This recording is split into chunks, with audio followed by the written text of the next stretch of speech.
Құндызды біздің ата мекеніміз.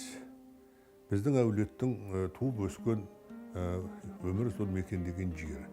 Ол енді бірнеше жүз жылдан бері сонда тұрған, ол ұзақ тарих. Кезінде съез ашылып, сол съезге ояз келіп, міне осы құндызды менен шетті тобықтыға беру туралы әңгіме болған. Үлкен дау, үлкен ондаған жүздеген, мысалы үшін жаңа ру басшылары бәрі келген, көп төбе билер шыққан, үлкен айтыс болған. Ол кезде Құнанбай тірі. Менің балалық шағым барлығы, мен 5 жасымда осы жерге келдім, оңға дейін Аягөзде өмір сүрдік. Содан бастап менің өмірімнің бүкіл мәнді өзіме ес білген уақытым бәрі осы Құндыз өзенінің бойында өтті. Ана таулардың бәрінің үстіне талай шығып, оның анау жартастардың қуыстарында отырып, кейде содан шор басына шығып, таудың бүкіл маңайдағы анау көсіліп жатқан кең жазықты, соның бәрі есіме алатынмын. 200 метр жерде біздің мектеп болды, бастауыш мектеп. Мен сол мектепті қазір орнына ғана қалды, ол жерде үй жоқ. Міне сонда оқығанда біз осы жерге мына жерден арлы-берлі өтіп жүргенде қалың зираттың арасымен өтетінбіз. Сонда үлкен кісілер, енді біз баламыз ғой, білмейміз, ол кезде мына ескерткіш жоқ. Тек қана жерде Ақтамберді батырдың осылай үйілген үлкен биіктеу тас жататын. Оны үлкен қазақтың батыры деп айтатын. Міне ерлік, жыраулық, батырлықтар жаңа Торғауытта, олар жаудың моласы, қалмақтың моласы деп балалар біз енді бәріміз ойнап о жерге де баратынбыз. Ал мына жерге келгенде сол осының жанынан өткенде бойымыз мұздап, мына жерде біздің бабаларымыз осы қазақтың жерін азат еткен батырлар жатыр мынаның астында деп, соны адамдардың айтуыменен ерекше қарайтынбыз. Бұны білу ұрпақ үшін өте керек қой. Сол біздің бойымызда отаншылдық, елімізді сүю, тілімізді сүю, халқымызды сүю деген сезімдердің барлығы осы кісілердің ерлігін, жырларын тыңдай жүріп, үлкен қарттардың аузындағы сөздерді, батырлықтары туралы әңгімелер тыңдай жүріп қалыптасқан. Біздің Құндызда 4 жылдық мектеп болды. Ол 4 жылдықты бітіргеннен кейін 5-ші класста, 5-ші сыныпта мен осында келіп, осындағы Абай орта мектебінде оқыдым. Мен жалпы бұл үйде 3 рет тұрдым.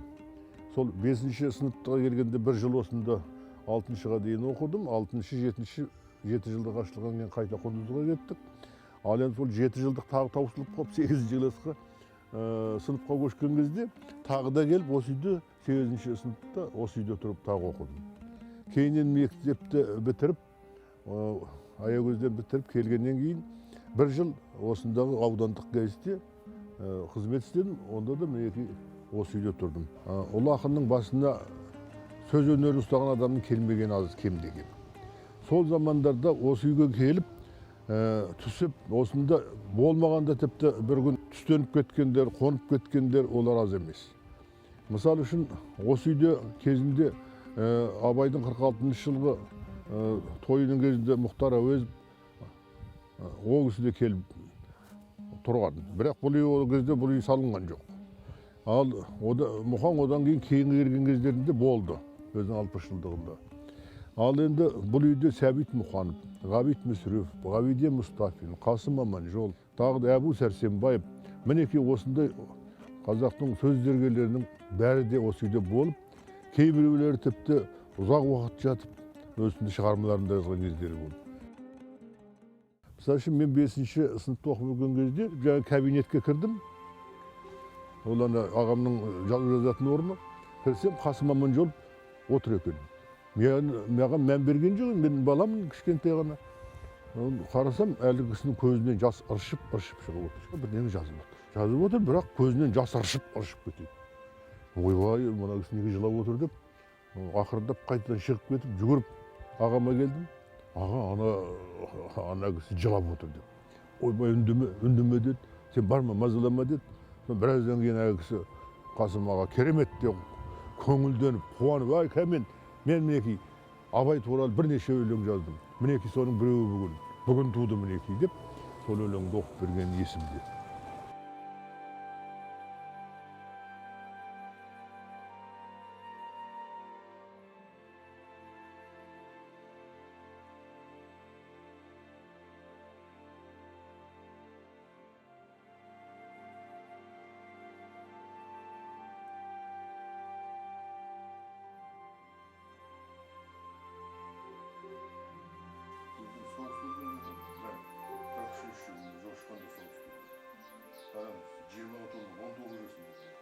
Mınaның төртеуі де соғысты.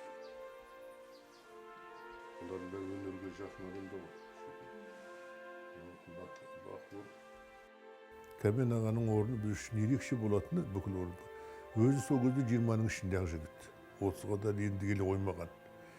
Күндізін айту жазуын жазып жүреді, бірақ бар жоғы қызметі мектептің, орта мектептің жай қарапайым мұғалімі.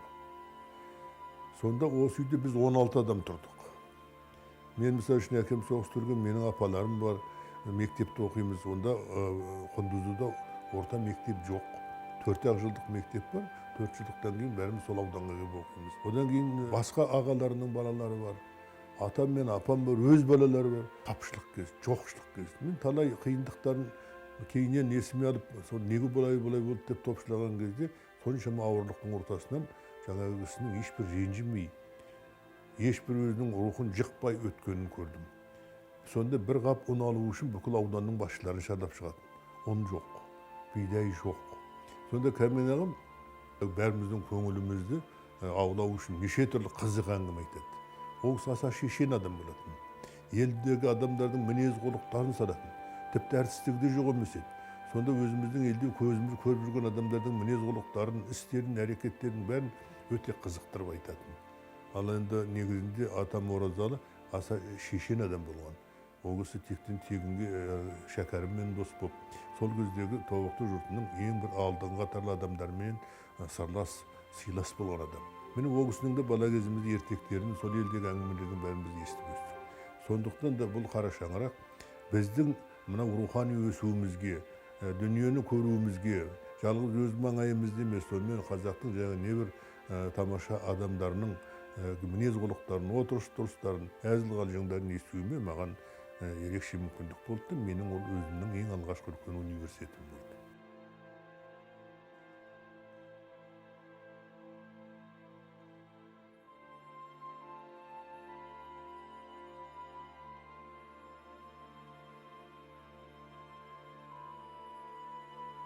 Мынау көрініп тұрған Қарауыл тауы. Біз бала кезімізде ең алғаш атом бомбасының жарылғанын, ел түгелдей көшіп басқа жаққа барып тұрғанын бәрі есімде. Сол кезде апта сайын жарылыстар болып жататын. Біз сол жарылыс болардың алдында радиодан хабарлап тұрады. Ол кезде мынау қалақша, табақша, кішкентай қара табақшалар бар. Соның бәрін көшедегі биік анау діңгектердің үстіне іліп қояды. Сол саңқылдап сөйлеп тұрады. Ал сол атом бомбасы қазір жарылады деген кезде мектепте сабақ оқып отырған балалардың бәрін жаңағы сыныптардың ішінен шығарып, есік алдында далаға шығарады. Біз жаңағы балаларымыз ғой, ол кезде шатыр бар емес, мектептің шатыры жоқ, тоқал үй.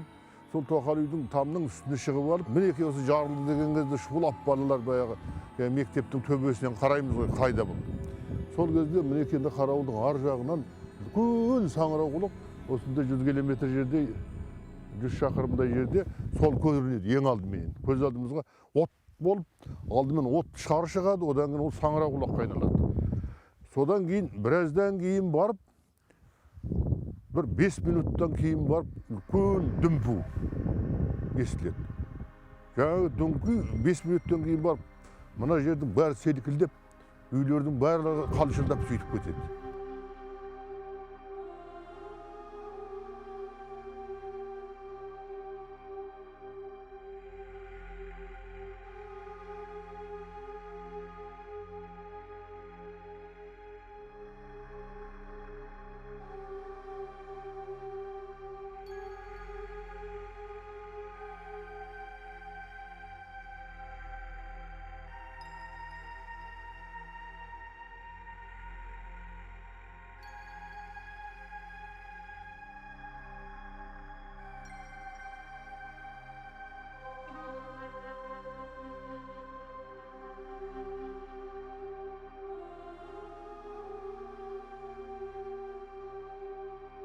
Мынау мен тұрған жер Битан тауы деп аталады.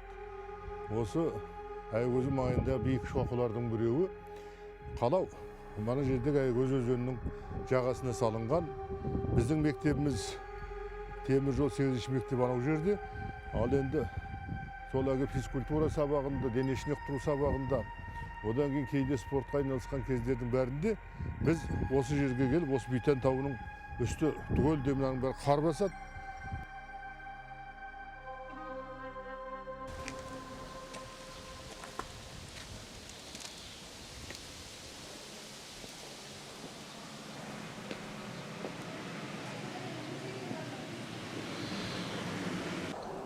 Ұстаздар мына жақта ғой. Дыдин сіздің ұстазыңыз ғой. Орыс тілде берген мұғалім. Кәне Дыдин. Міне Дыдин. Наталья Гагаревна және химия мұғалімі дедіңіз ғой. Мына кісіні де Толқан Асылбековичті білесіз ғой. Ахмадиев сіздердің кездеріңізде мұғалім. Ахмадиев бізге сабақ берді осы тарихтан. Крамской бізге суреттен сабақ берді. Математикадан, физикадан беретін мұғалімдердің барлығы да осы Алматыдағы ең жоғарғы оқу орындарын бітірген адамдар болады. Ол кезде Казгуды бітірген ұстаздардың өзі өте аз болады. Мінекей осындай өте бір жақсы білімді, өздерінің қарабастарында үлкен мәдениеттілік бар адамдар сабақ берді.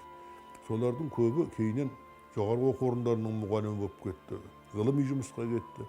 Ал бірақ жаңағы адамдардың бізге тигізген ықпалы, сабақ берудегі тәсілдері ерекше.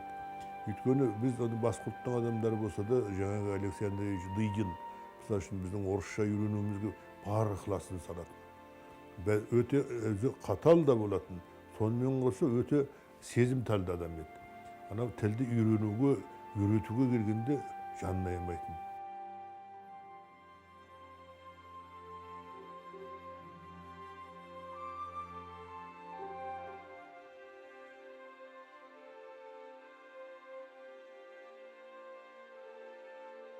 Бізге бақыт жұлдызыңның, тілеміз түн болмасын күндізіңнің. Кетсе де ғылым қуып, қызмет қуып, тамыры сенде жатыр қол қызыңның. Сағыныш самал етсе бала кезден, бір тамшы үзілгендей қара көзден.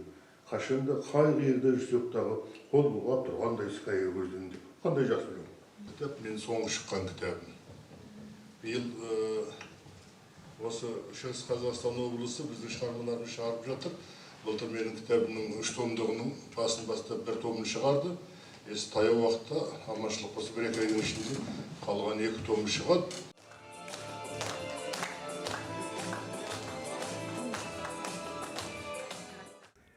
Бұл 1957 жылы қыркүйек айы болатын. Осы жолменен өзінің 60 жылдық тойына Шыңғыстауға қарай Мұхтар Әуезов өтеді деген үлкен әңгіме болды. Қалың халық мына Мұхтарды байғайлаған кезде жер жағын қырықтырды. Балалардың бәрі пойыздың үстіне шығып кетті. Міне осы жерде Мұқаңды қарсы алдық бәріміз.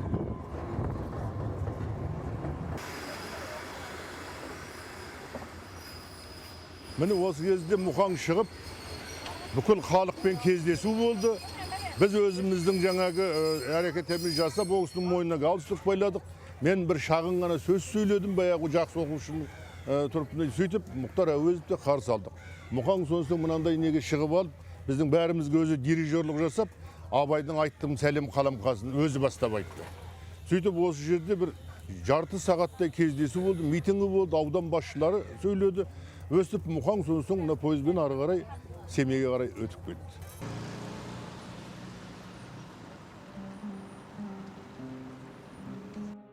Менің әкем осы ет комбинатына 30-шы жылдары жұмысшы болып кірген. Жас жігіт, анау Шыңғыстаудан жаяу жалпы осында жетіп, соның осы жерде қызметке кіріп, өмірінің соңына дейін, отан соғысына аттанғанға дейін, осы ет комбинатының директорының орынбасар қызметін атқарды. 30-шы жылдары әкем осында келіп, сол ашаршылықтан қынадай қырылып жатқан кезде көптеген адамның өміріне араша түсіп, олардың аштан өлуіне жол бермеген адам. Анау мал соятын цехта енді ол кезде мың-мыңдап жан-жақтан барлық малдарды әкеледі ғой. Осы маңайда жатады, әрлік колхоздар болсын, басқа совхоздар болсын, етті осында әкеп өткізеді. Сою цехында малдың қаны, жыны бәрі араласады ғой. Оны сумен жуып тұрады. Онда су келіп тұрады. Сол ағатын жылға бар болатын. Ол жылға жаңағы мынаның іргетасы жатыр ғой әнекей. Сол іргеден ары қарай өтіп, онда мына үйлер жоқ, мына жерден арықпенен ары қарай ағып кетіп жатады. Сонда жаңағы мен бала кезімде кіріп көргенім, Сонда ана кісілер анау жылғадағы суға ағып жатқан суға арасын енді жаңағы іш майдан болсын, ішек қарыннан болсын, еттен болсын бір тіліп жаңағы тастайды екен. Және жаңағы аш арықтарға айтатын көрінеді. Бұлай берсе, онда бас шау болады. Анау адам өліп жатқан адамда шаруа жоқ, ал ана бір жапырақ ет үшін ол басы кетеді. Сондықтан ана кісі күні бұрын жаңағы аш арықтардың біреулерін айтатын көреді, сендер бәленбай сағатта сол жаңағы арықтың аузында тұрыңдар. Сонда мен жаңағы еттен кесіп сендерге жіберемін. Анау сумен бірге жуылып, жаңағы жын қанның арасында кеткенде жаңағы кісілер әгін тауып алып, талғажу қылып, біразы сол күшейіп, кейіннен олардың біреуін мына жердегі қара жұмыс, біреуі күзетші, біреуі ананың ішін тазалаушы, біреуі жуушы, біреуі тіпті сол әгі цехтың өзінде жұмысқа кіріп, сол көп адамның өмірін осылай сақтап қалған. Жарықтық әкем Шәріп 37 жасында соғыста 44-ші жылы 28-ші наурыз күні таңға жақын оққа шықты. 50 жылдан кейін мен сол кісінің қай уақытта, қай жерде қаза тапқанын іздеп таптым. Біздің Қазақстанның елшілігі ұйымдастырып, Витебск қаласына мені жаңағы дипломаттар алып барды. Витебск қаласының әкімшілігі мені қаланың сыртында нан тұзбен қарсы алды. Осындай майдангер біздің жеріміз үшін қаза тапқан бұрынғы солдаттың баласы деп. Соңын олар алып барып, менің әкемнің соғысқан жерін, қай жерде өлгенін соның бәрін көрсетті. Біздің Алматыдағы 28 панфиловшылар салған ескерткіш бар ғой, кеудесіне оққа төсеп тұрған жауынгер. Тура сол сияқты ескерткіш жасалған екен. Соның астында жаңағы қаза тапқан адамдардың тізімін беріпті.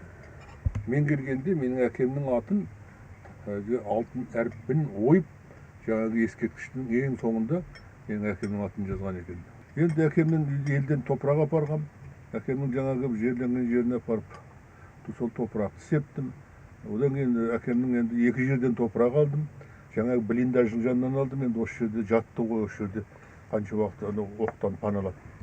Окоптардан, соның бір уыстан. Одан кейін жаңағы жерленген зираттан барып, онда жаңағы 12 емес, кемінде 20 мыңнан аса адамдарды өлгеннен кейін 53 жылдары қайтадан жерлеген екен. Сөйтіп ол кісінің топырағын елге әкеп, шешемнің зиратының жанына көмдім.